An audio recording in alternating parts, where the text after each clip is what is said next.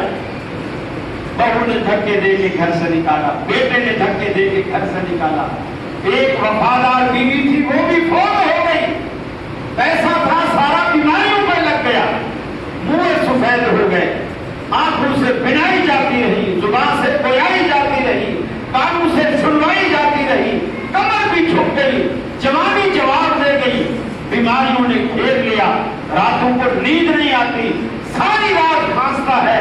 بچوں نے عورتوں کے کہنے پر اس بوڑھے باپ کو دھکے دے کے گھر سے نکالا کہ یہ بڈھا ساری رات نہ سوتا ہے نہ سونے دیتا ہے. اب وہ گھر سے نکل کر مسجد میں آتا ہے اور پہلی دفعہ زندگی میں 80 سال بعد اس کے محلے میں مسجد تھی, لیکن کبھی دروازہ مسجد کی تحریر اس نے پار نہیں کی. آج 80 سال بعد اس نے مسجد کی تحریر پار کی اور پہلا جملہ منہ سے کہا, امن یجیب المضطر اذا دعا, اے بے کسوں کی فریاد سننے والا.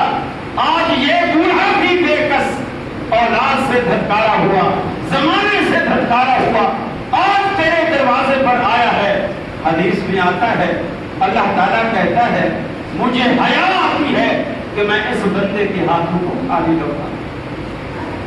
اس کے ہاتھوں کو اللہ خالی لوٹاتے ہوئے حیا کرتا, شرم کرتا. لیکن ہمیں شرم نہیں آتی, ہمیں شرم نہیں آتی. اس کو پکارتے ہوئے, اس سے مانگتے ہوئے, اس کے آگے گڑگڑاتے ہوئے. میرے بھائیوں, آج ہم کیوں مصیبتوں میں پھنسے ہوئے؟ اسی لیے پھنسے ہیں کہ ہم نے رب کو چھوڑ دیا, ہم نے رب کو بھلا دیا ہے. یہ توحید معمولی بات نہیں, بہت بڑی بات. بہت جس کو توحید مل گئی نا, اس دنیا اور آخرت کے خزانے, دنیا اور آخرت کے خزانے مل گئے جس کو توحید. ابراہیم علیہ السلام نے دوسری بات کی اپنے پاس فرمایا, یا ابت لا تعبد الشیطان, ابا جی شیطان کی عبادت نہ کرو. حالانکہ دنیا کے اندر کوئی مذہب کوئی مسلک ایسا نہیں جو شیطان کی پوجا کرتا ہو, کوئی بھی شیطان کی پوجا نہیں کرتا. لیکن ابراہیم علیہ السلام نے کہا ابا جی لا تعبد الشیطان, شیطان کی عبادت نہ کرو. اس لیے کہ اللہ کو چھوڑ کر جس کی بھی عبادت کی جائے وہ شیطان کی عبادت ہے. باپ سے کہا شیطان کی عبادت نہ کرو. ان الشیطان کان للرحمن عصیا. یہ شیطان رب کا بڑا نافرمان ہے، رب کو ناراض کرنے والا، رب کا بڑا دشمن ہے. اللہ نے قرآن میں کہا ان الشیطان لکم عدو فاتخذوہ عدوا.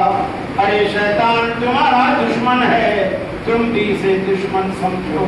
لیکن ہم نہیں سمجھتے. ابراہیم علیہ السلام نے اپنے باپ سے کہا یا ابتی انی قد جاءنی من العلم ما لم یأتک فاتبعنی اہدک صراطا سویا. اے ابا جی، اللہ نے مجھے علم عطا کیا ہے، میرے پاس وحی آتی ہے معلوم یاتک جو تیرے پاس نہیں آتی. اللہ نے مجھے ایسا علم عطا کیا ہے جس سے تو محروم ہے، تجھے عطا نہیں کیا. اللہ نے میرے سر پہ رسالت اور نبوت کا تاج سجایا. عمر میں تو بڑا ہے، ہو سکتا ہے رشتے کے اعتبار سے بھی تو بڑا ہے. تو میرا باپ ہے، میں بیٹا ہوں. تو بڑا ہے، میں چھوٹا ہوں. لیکن اللہ نے جو علم مجھے عطا کیا ہے، اس علم کا تقاضا یہ ہے کہ تو باپ ہونے کے باوجود میرے پیچھے چل. فاتبعنی اہدک صراطا سویا. میرے پیچھے چلو ابا جی، میرے نقش قدم پہ چلو، میں تمہیں سیدھے راستے پر لے چلوں گا. دنیا میں سیدھا راستہ صرف وہی ہے جس کو پیغمبر اختیار کرتا ہے. ابراہیم علیہ السلام نے اپنے باپ کو وہی دعوت دی جو آج اہل حدیث آپ کو دیتے ہیں. ہم کہتے ہیں ساری دنیا کو چھوڑ دو، ایک محمد عربی کے نقش قدم پر چلو. کوئی باپ ہے تو بھی مجبور ہے، کوئی بیٹا ہے تو بھی مجبور ہے. جب تک محمد عربی کے اسوے کو نہ اپنائے گا، آپ کے پیچھے نہ چلے گا. یاد رکھو اللہ نے جنت کے 8 دروازوں میں سے ایک دروازہ بھی ایسا نہیں بنایا جو محمد عربی کی دستک کے بغیر کھلے گا. کوئی بھی دروازہ محمد عربی کی دستک کے بغیر کھلنے والا نہیں. ان کے پرچم تلے آ جائیے، توحید کو اپنا لیجیے، عبادت کا طریقہ رسول اللہ کا اختیار کیجیے، سنتوں کا مذاق نہ اڑائیے. میاں یہ لوگ رفع الیدین کرتے ہیں، یہ لوگ مکھی اڑاتے ہیں، یہ لوگ مچھر اڑاتے ہیں. پہلی دفعہ تو مکھیاں تم بھی اڑاتے ہو، مچھر تم بھی مارتے ہو. پہلی دفعہ تو سارے کرتے ہو، دوسری دفعہ تمہیں کیوں موت پڑ جاتی ہے؟ اللہ کے حبیب کی اتنی پیاری سنت. حضرت وائل ابن حجر رضی اللہ تعالیٰ عنہ فرماتے ہیں، جو بالکل آخری صحابی مولانا تقی عثمانی حفظہ اللہ وہ بھی اپنی تحریروں میں لکھتے ہیں درس ترمذی میں سب سے آخر میں ایمان لانے والے صحابی وائل ابن حجر ہیں. یہ 2 دفعہ زندگی میں 2 دفعہ رسول اللہ صلی اللہ علیہ وسلم سے ملاقات ہوتی ہے. ایک دفعہ گرمیوں میں، ایک دفعہ سردیوں میں. پہلی ملاقات گرمی میں، دوسری ملاقات سردی میں. فرماتے میں خاص طور پر نبی کریم کی نماز کو دیکھنے کے لیے آیا. جب میں گرمیوں میں آیا تو آپ نے اوپر کوئی کپڑا نہیں اوڑھ رکھا تھا. آپ جب ادھر جاتا الصلاۃ وَإِذَا كَبَّرَ لِلرُّكُوعِ وَإِذَا رَفَعَ رَأْسَهُ مِنَ الرُّكُوعِ. جب آپ نماز شروع کرتے، جب آپ رکوع کے لیے جھکتے، جب آپ رکوع سے اٹھتے، رفع یدیہ کذالک، اپنے ہاتھوں کو اسی طرح اٹھایا کرتے تھے.